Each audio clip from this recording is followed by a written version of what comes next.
There are various factors which affect the population growth of an area, that is a demography.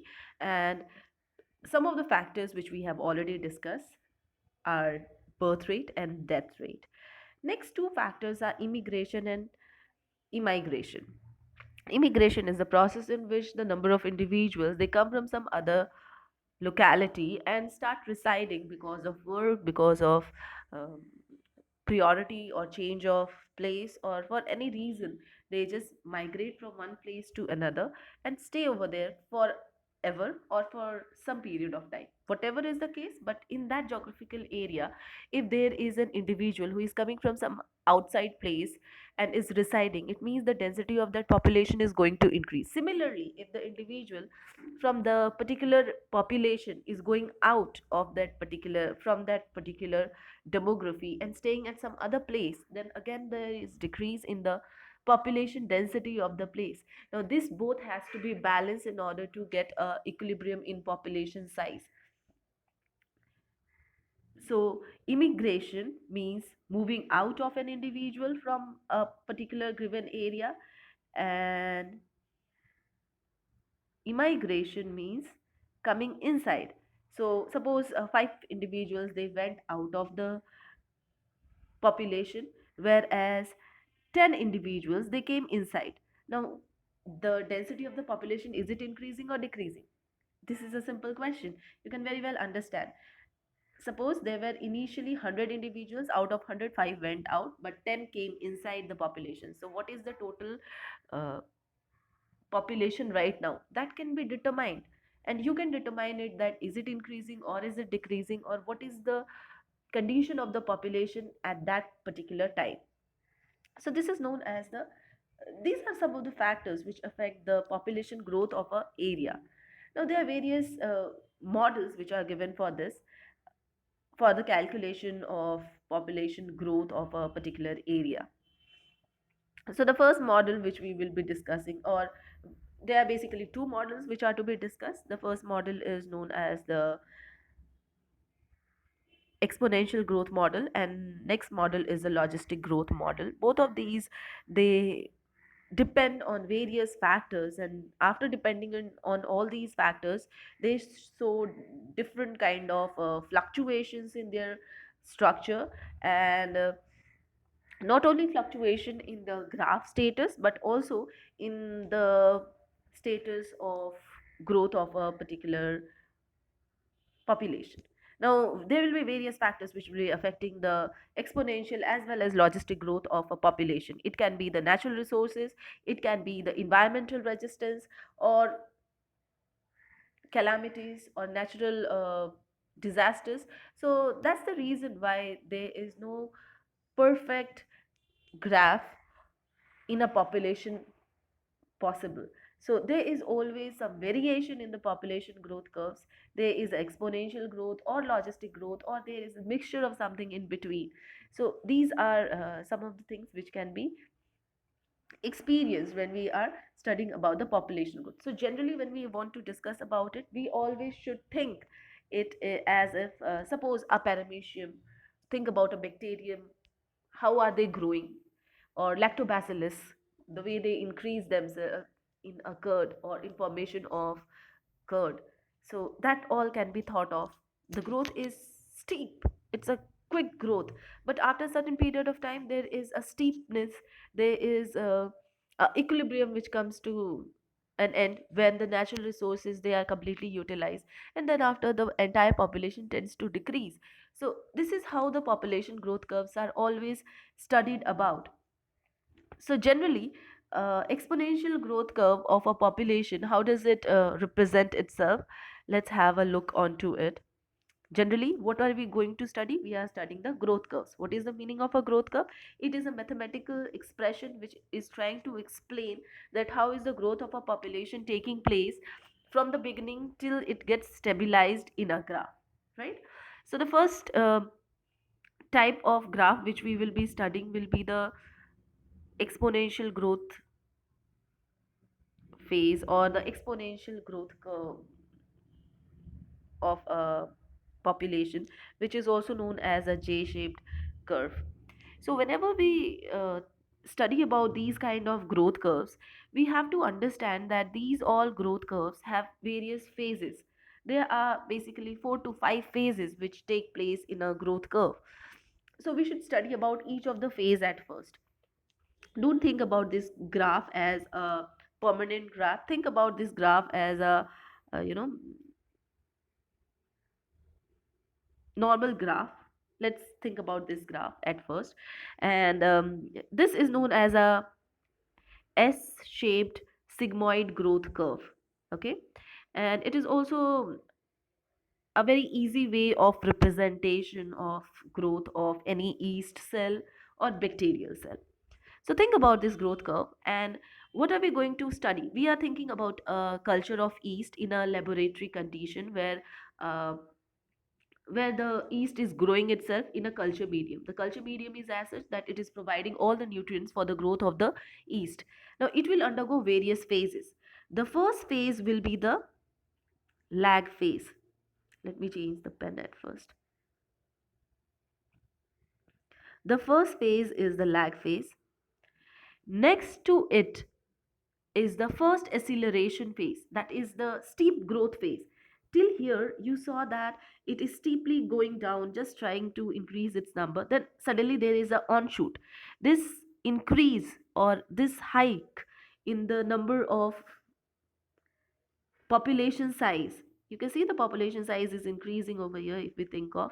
So this phase is known as positive acceleration phase. Positive acceleration phase. Next phase is the exponential growth phase. See, this is a continuous growth which is going to take place, and that's why it is known as exponential growth phase. After that, there is a negative acceleration phase. See this area, the number of population size is going to decrease. So it is negative acceleration phase. And then after, it is a stationary phase. There is no growth at all which is going to take place in this S shaped sigmoid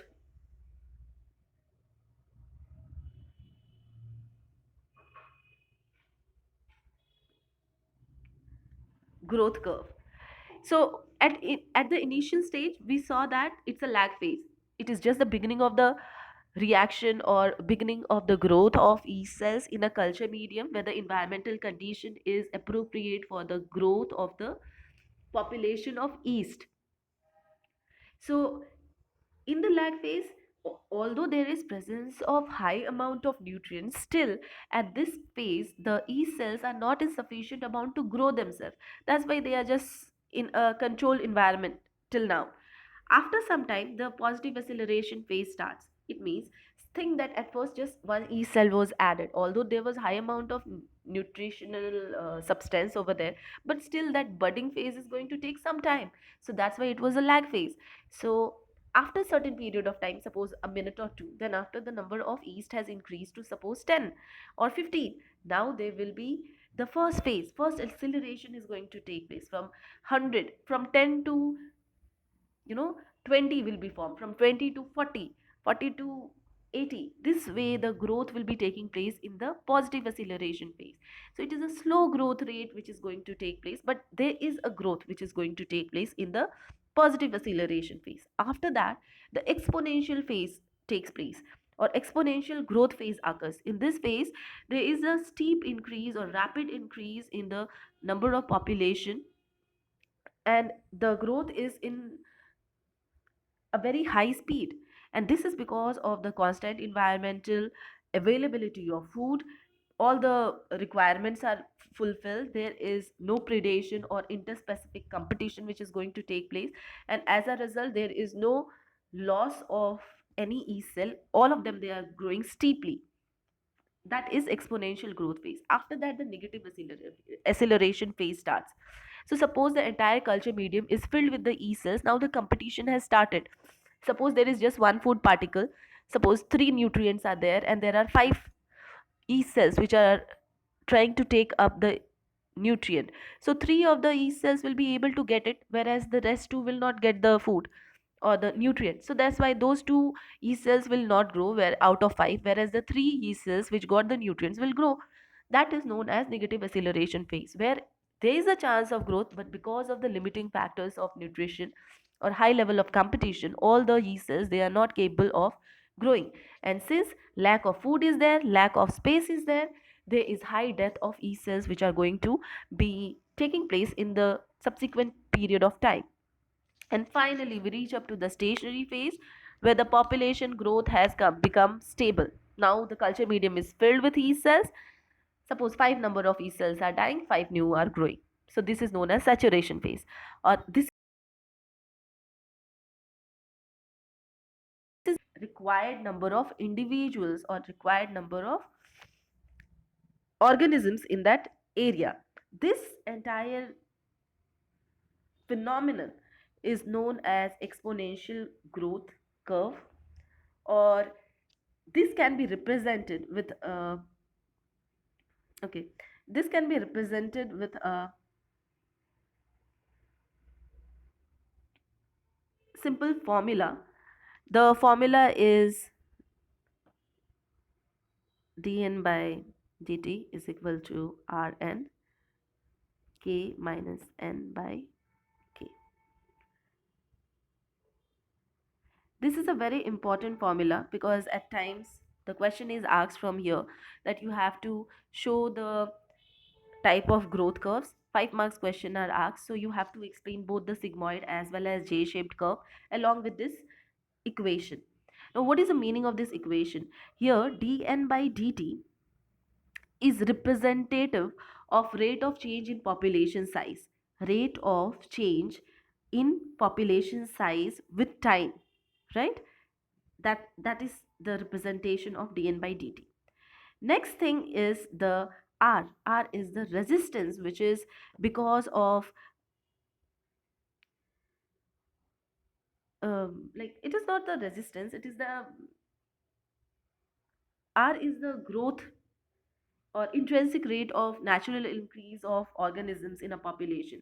R is representative of growth, intrinsic growth of population. N is the population size. We have an idea about it. And this entire thing is the environmental resistance, that is K minus N by K. K minus N by K is the environmental resistance which is offered to the population, and because of which the growth is not going to take place, further growth is not going to take place. So we have to represent about the exponential growth curve or any growth curve in these five phases: the lag phase, positive acceleration phase, exponential growth phase, negative acceleration phase, and stationary phase, along with this equation. So with this we will be able to explain the entire phenomena or entire growth curve. Okay, next is the J-shaped curve. Now the J-shaped curve is also known as the exponential growth curve, and in this we see that the lag phase and exponential phase are the only two phases which can be seen. So here are a few things which are explained. First thing is, in the lag phase we will see that there is no significant growth which is going to take place.